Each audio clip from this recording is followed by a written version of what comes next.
Every year we elect our president-elect, the president to be the following year. And so in proper succession planning, we're moving usually the vice president to president-elect to president, etc. So this year, by acclamation, Ray Harris, congratulations, has made it to the position of president-elect and will be president in 2014-2015.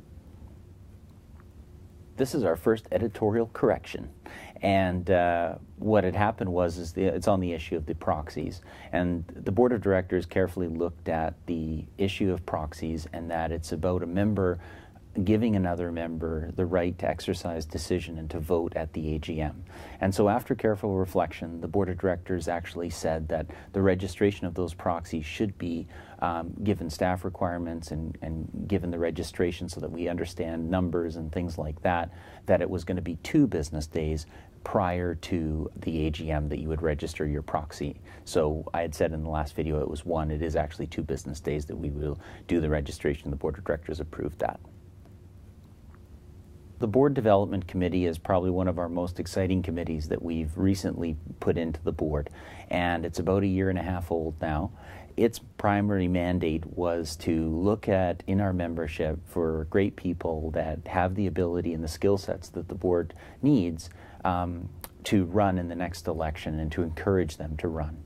That's been quite successful. We have candidates and names and people that we're putting forward, and the Board of Directors asked the Board Development Committee to go back and look at its mandate again and to expand that perhaps into looking at where we're placing our influence at the Real Estate Board of Greater Vancouver. So that would include places like CREA, BCREA, Council, and so the board looked at that and approved that the expansion of that mandate for the board development committees. At the CREA special general meeting that was held, they had discussions about the Futures Project.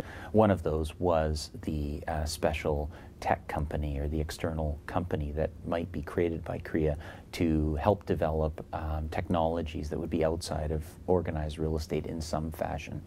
Our position at our board is to look at those types of companies and really have a business plan around it.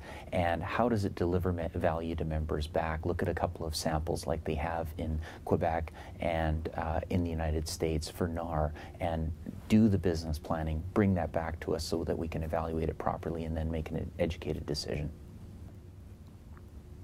The CREA FIT team is looking at these 23 items under recommendation, and one of those was for sale by owner or FSBOs, and whether or not those should be on Realtor.ca. And so they had some independent analysis done, both from a legal perspective as well as business strategy, and said that they don't believe that that is really going to enhance the system. It's going to enhance the value of realtors and might dilute whether it's our trademarks or the value proposition that realtors are bringing. So FSBOs was left aside, and there isn't going to be more action taken on that when it comes to Realtor.ca.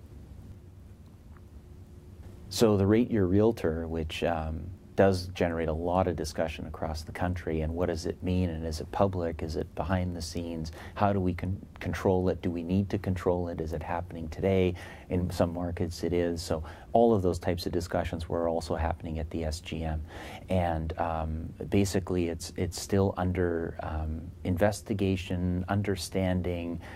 They're doing some more work on it. There hasn't been any decisions on it, but we do expect that they're going to bring some more substance to how to perhaps implement it and how best to implement it at our next AGM for CREA.